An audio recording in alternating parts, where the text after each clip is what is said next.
الرحمن الرحيم. الحمد لله نحمده ونستعينه ونستغفره ونؤمن به ونتوكل عليه ونعوذ بالله من شرور أنفسنا ومن سيئات أعمالنا. من يهده الله فلا مضل له ومن يضلله فلا هادي له، ونشهد أن لا إله إلا الله وحده لا شريك له، ونشهد أن سيدنا ومولانا محمدا عبده ورسوله أرسله بالحق بشيرا ونذيرا وداعيا إلى الله بإذنه وسراجا منيرا. أما بعد فأعوذ بالله من الشيطان الرجيم. بسم الله الرحمن الرحيم. وسارعوا إلى مغفرة من ربكم وجنة عرضها السماوات والأرض أعدت للمتقين. صدق الله العظيم.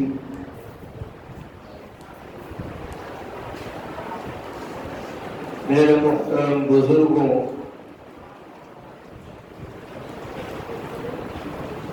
گزشتہ جمعہ یہ مضمون چل رہا تھا کہ مومن کو 6 باتوں کا غم ہونا چاہیے. 6 باتوں کے سلسلے میں اسے بہت فکر مند اور ہوشیار رہنا چاہیے. سب سے پہلا غم یہ تھا، سب سے پہلی فکر یہ تھی کہ آدمی ہر وقت اس بات سے ہوشیار رہے کہ نیک اعمال کے کرنے میں اور احکام الہیہ کی پابندی کرنے میں اس کی اولاد، اس کی بیویاں، اس کے کاروبار، اس کی مال و دولت اس کے لیے آڑ نہ ہو، کہ جب کبھی نیکی کا موقع آئے یا کسی نیک کام میں وقت لگانے کی بات آئے یا کسی تک بھلائی کے پہنچانے کی بات آئے تو یا تو گھر بار کی رکاوٹیں اس کے سامنے آ جائے، کاروبار کی رکاوٹیں سامنے آ جائے، دکان مکان کی رکاوٹیں سامنے آ جائے. مومن کو ہوشیار رہنا چاہیے کہ یہ ساری چیزیں اس کے اعمال صالحہ کے کرنے میں رکاوٹ نہ بنے، ورنہ پھر وہ ان کے حوالے ہو کر اپنی آخرت کو برباد کر دے گا. دوسرا غم اور دوسری فکر مومن کو یہ ہونی چاہیے کہ وہ دنیا میں اپنے آپ کو ایسا نہ مصروف کر لے کہ دنیا کی مصروفیات اسے آخرت کی تیاری کا موقع ہی نہ دے. کوئی لمحہ اسے میسر نہ ہو ایسا جس میں سکون اور فرصت کے ساتھ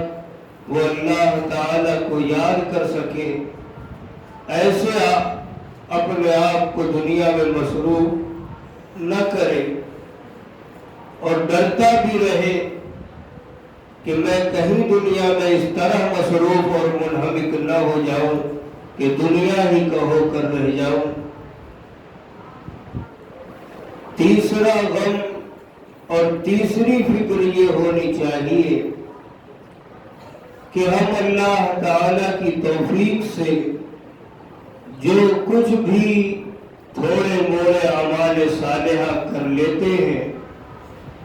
جو بھی نیکیاں ہم انجام دے لیتے ہیں، جو بھی موقع بھلائی کا ملتا ہے اللہ کی توفیق سے کر لیتے ہیں. کرنے کے بعد ہمیں اس بات کا غم اور ڈر ہونا چاہیے یہ ہمارے چھوٹے موٹے اعمال صالحہ یہ ہماری چھوٹی موٹی نیکیاں اور بھلائیاں کہیں ضائع اور برباد نہ ہو۔ شیطان انسان کا کھلا ہوا دشمن ہے، ہر وقت انسان کے پیچھے لگا ہے، اس کے اعمال کو برباد کرنے کی طرح طرح شکلیں اختیار کرتا ہے۔ اللہ تعالیٰ نے فرمایا ان الشیطان لکم عدو مبین فاتخذوہ عدوا، کہ شیطان تمہارا کھلا ہوا دشمن ہے، لہذا تم بھی اسے دشمن سمجھو، اس سے ہوشیار رہو، اس کے حربوں سے ہوشیار رہو۔ ابھی انسان کو اعمال صالحہ سے شیطان نہ جانے کتنی شکلوں سے محروم کرتا ہے۔ کبھی تو ایسا ہوتا ہے کہ اعمال صالحہ اسے کرنے ہی کی نوبت نہیں دیتا۔ ایک مومن بندہ، کبھی اس کے دل میں یہ داعیہ پیدا ہوا، کسی اللہ والے کی مجلس میں اس کے دل میں یہ جذبات پیدا ہوئے کہ واقعی ہماری زندگی جیسی گزر رہی ہے، یہ کوئی ایک مومن اور مسلمان کی زندگی نہیں ہے، ہمیں اپنی زندگی میں بدلاؤ اور تبدیلی لانا چاہیے، اپنے نفس کی، اپنے اخلاق کی اصلاح کرنی چاہیے، اپنے بال بچوں اہل و عیال کی اصلاح کرنی چاہیے۔ مومن کے دل میں یہ جذبہ کبھی کبھی پیدا ہوتا ہے جب انسان اپنے آپ پر غور کرتا ہے، تو اس وقت انسان کے پیچھے شیطان لگا ہوتا ہے، وہ یہ حربہ اپناتا ہے، یہ طریقہ اپناتا ہے کہ انسان سے کہتا ہے، مومن اور مسلمان سے کہتا ہے ٹھیک ہے، یہ نیکیاں ہے، یہ کرنے کے کام ہے، انشاءاللہ جلد سے جلد ہم کر لیں گے، یا کل سے کروں گا، یا فلاں دن آئے گا تو اس دن سے کروں گا، فلاں کام ہو جائے گا تو اس دن سے کروں گا۔ شیطان براہ راست اس مسلمان سے یہ نہیں کہتا کہ مت کرو، اس لیے کہ وہ جانتا ہے کہ یہ مومن ہے، یہ مسلمان ہے۔ اگر ہم اس سے یہ کہیں گے کہ یہ نیکیاں نہ کرو تو میرے اس حربے کو وہ صاف طور پر جان لے گا، اس لیے کہ وہ مومن ہے، اور مومن جانتا ہے کہ نیکیاں کرنا ہی چاہیے، اور نیکیوں سے جو روکے وہ ہمارا دشمن ہی ہو سکتا ہے۔ تو اس وقت تو انسان صاف طور پر یہ جان لے گا کہ یہ شیطان ہم پر ہاتھ ڈال رہا ہے۔ تو مسلمان اور مومن سے سیدھے یہ نہیں کہتا کہ نہ کرو، بلکہ یہ کہتا ہے کہ ٹھیک ہے کل سے کر لینا، فلاں وقت آئے گا اس دن سے کر لینا، فلاں کام ہو جائے گا اس دن سے کر لینا۔ آج ہمارے دل میں یہ جذبہ پیدا ہوتا ہے، کبھی انسان واعظ و نصیحت سنتا ہے، دل میں اثرات پڑتے ہیں، جذبہ پیدا ہوتا ہے، تقاضا ہوتا ہے کہ ہم داڑھیاں نہیں رکھتے، ہم کو رکھنی چاہیے، ہم نماز نہیں پڑھتے، ہم کو نماز پڑھنی چاہیے، ہم علماء اور صلحاء کی طرز زندگی کو نہیں اختیار کرتے، جبکہ ایک مومن کا طرز زندگی وہی ہونا چاہیے۔ لیکن ہم یہی کرتے ہیں، انشاءاللہ کریں گے، ہم یہ نہیں کہتے کہ نہیں کریں گے، ہم کہتے ہیں کریں گے، لیکن کل سے کریں گے، پرسوں سے کریں گے، فلاں وقت آئے گا اس دن سے کریں گے۔ میرے محترم بزرگوں، یہ سوف افعل کہ آئندہ کروں گا، اس کے بارے میں فرمایا گیا ہلک المصوفون، یہ کل کرنے والے ہلاک ہوں گے، یہ کل پر ٹالنے والے تباہ و برباد ہوں گے۔ اس لیے کہ کسی کو کیا پتا کہ کل ہم کو دیکھنا بھی ہے یا نہیں دیکھنا ہے، کل تک ہماری زندگی سلامت رہے گی کہ نہیں رہے گی۔ آج دل میں جذبہ پیدا ہوا، حالات سازگار ہے، رکھنا چاہے تو رکھ سکتے ہیں، کرنا چاہے تو کر سکتے ہیں۔ اگر ہم نے کل پر ڈال دیا، اولاً یہ تو کل کی زندگی کا کوئی بھروسہ نہیں کہ ہم رہیں گے کہ نہ رہیں گے۔ ایک اللہ والے تھے، وہ کہا کرتے تھے کہ دیکھو ہمارے پاس 3 طرح کے اوقات ہیں، 3 طرح کے زمانے ہیں۔ ایک زمانہ جو گزر گیا، اس پر بھی ہمارا کوئی قابو اور بس نہیں، کوئی اختیار نہیں کہ ہم اسے لا سکے اور اس زمانے میں نیکیاں انجام دے سکے۔ ایک زمانہ وہ ہے جو کل آئے گا، آئندہ آئے گا، وہ بھی ہمارے اختیار اور ہمارے قبضہ قدرت میں نہیں ہے کہ ہم کل کو اپنے قبضے میں لا کر اعمال صالحہ کر سکے اور جو نیک جذبات ہمارے دل میں پیدا ہوئے ہیں اس پر عمل کر سکے۔ ایک زمانہ اور ایک وقت آج کا ہے اور اس وقت کا ہے اور یہ لمحہ ہے، اسی پر ہمارا جو کچھ بس اور اختیار ہے، جو کچھ ہم کر سکتے ہیں اسی وقت میں کر سکتے ہیں، اور ہم نے افسوس کہ اسے بھی کل پر ڈال دیا تو ہمارے ہاتھ تو کچھ نہ رہا، ہم کسی وقت کے نہ رہے، کوئی زمانہ ہمارا ساتھ نہ دیا، تو ہم تو صرف برباد اور تباہ ہوئے۔ تو میرے محترم بزرگوں، انسان کے دل میں جب جذبات پیدا ہو اور اسے بات سمجھ میں آ جائے اور اس کے دل میں یہ دھسکا لگے کہ مجھے اب ایسا کرنا چاہیے، مجھے اپنی زندگی کو بدلنا چاہیے، انسان کو چاہیے کہ اسی وقت اس جذبات کو پورا کرنے کی کوشش کرے۔ اس لیے کہ پہلی بات تو نہ معلوم کل زندگی میں آئے گا یا نہیں آئے گا، دوسری بات آج جو جذبہ، جو داعیہ ہمارے دل میں پیدا ہوا ہے، جو اثر آج ہمارے دل پر ہوا ہے، نہ معلوم کل یہ اثر باقی بھی رہے گا کہ نہیں رہے گا، یہ جذبات باقی رہیں گے کہ نہیں رہیں گے، یہ داعیہ باقی رہے گا کہ نہیں رہے گا۔ اور اگر کبھی یہ جذبات باقی بھی رہے، یہ داعیہ ہمارے دل میں باقی بھی رہا، نہ معلوم حالات سازگار ہو کہ نہ ہو، حالات ہمیں موافق آئے یا نہ آئے،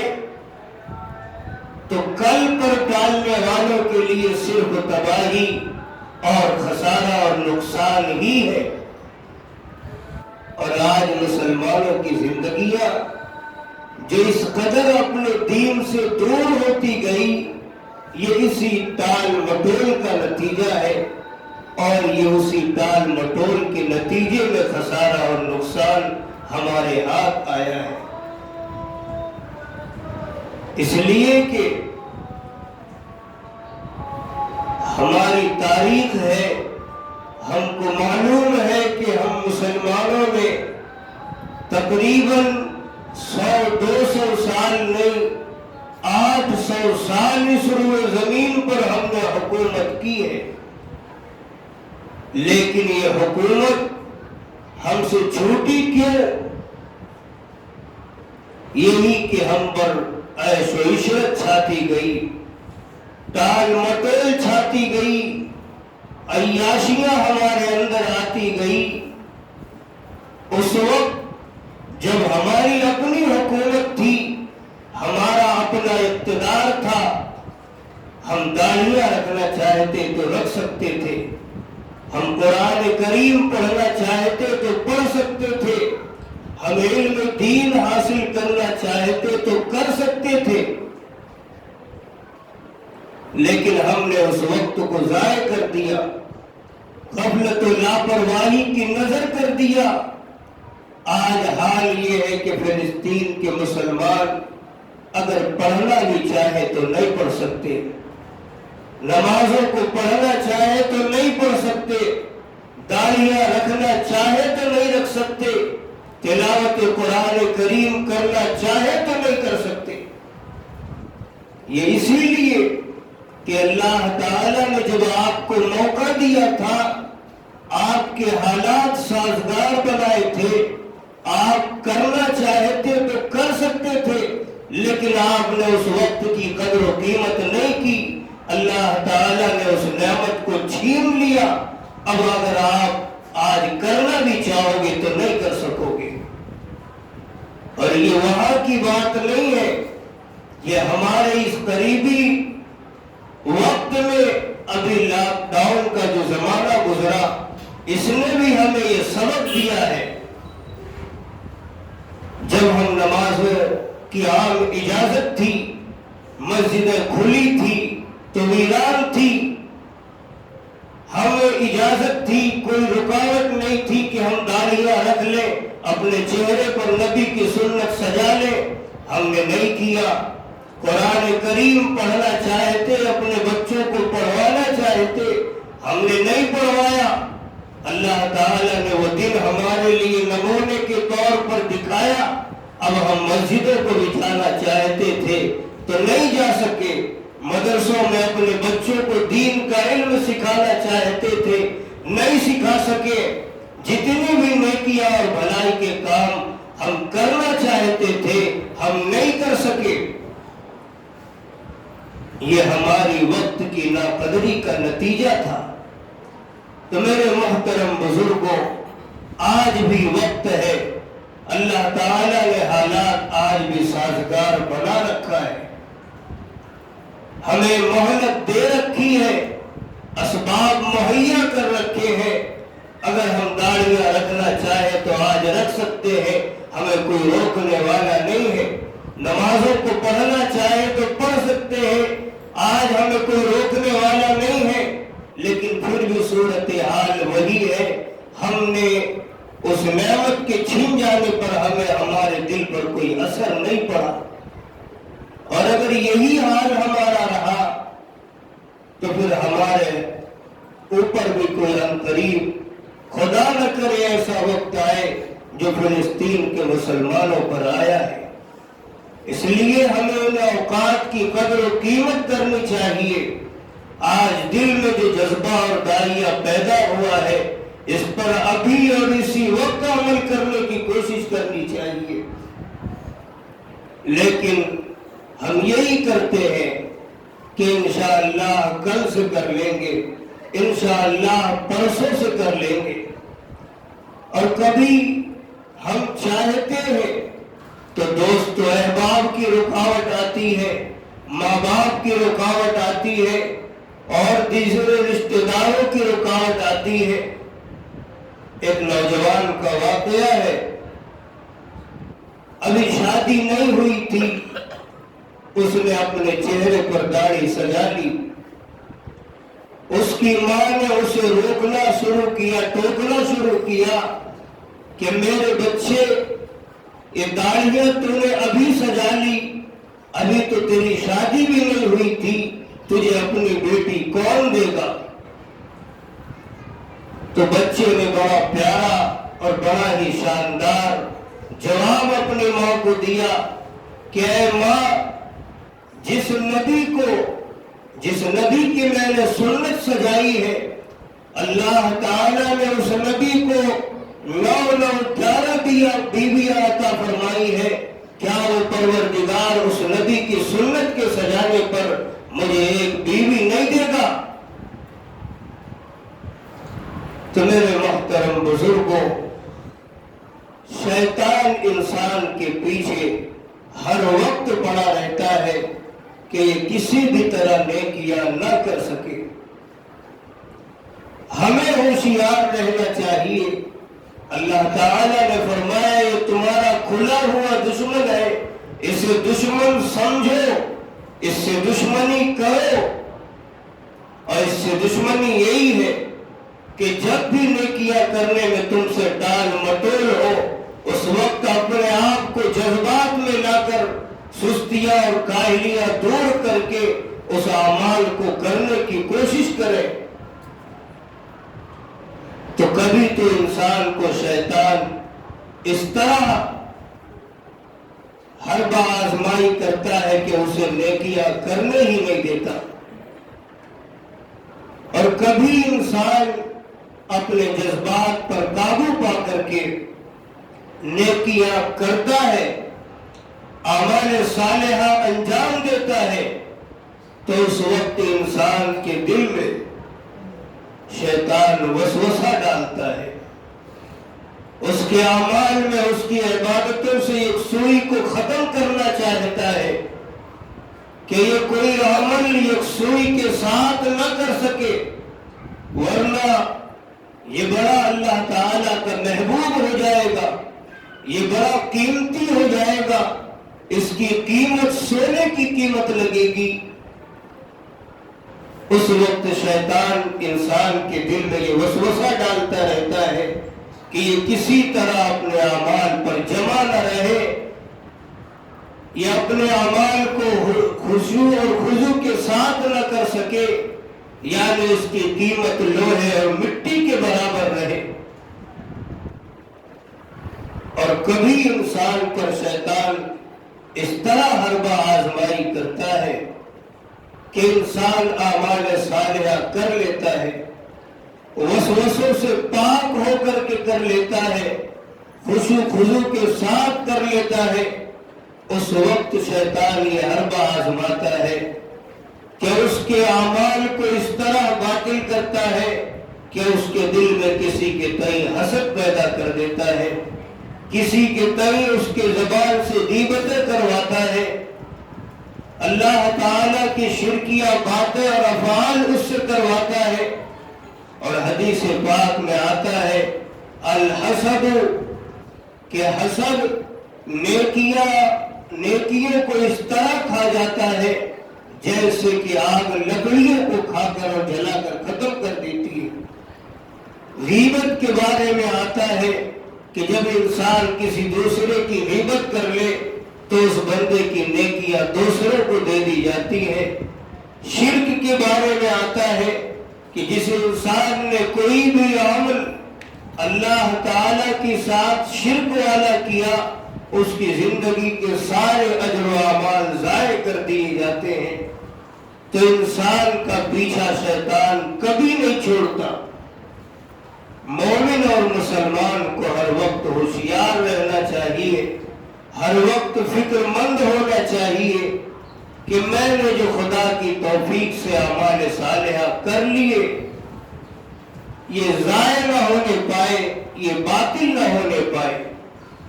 اللہ تعالیٰ سے دعا کریں اللہ کہنے سننے سے زیادہ عمل کی توفیق عطا فرمائے۔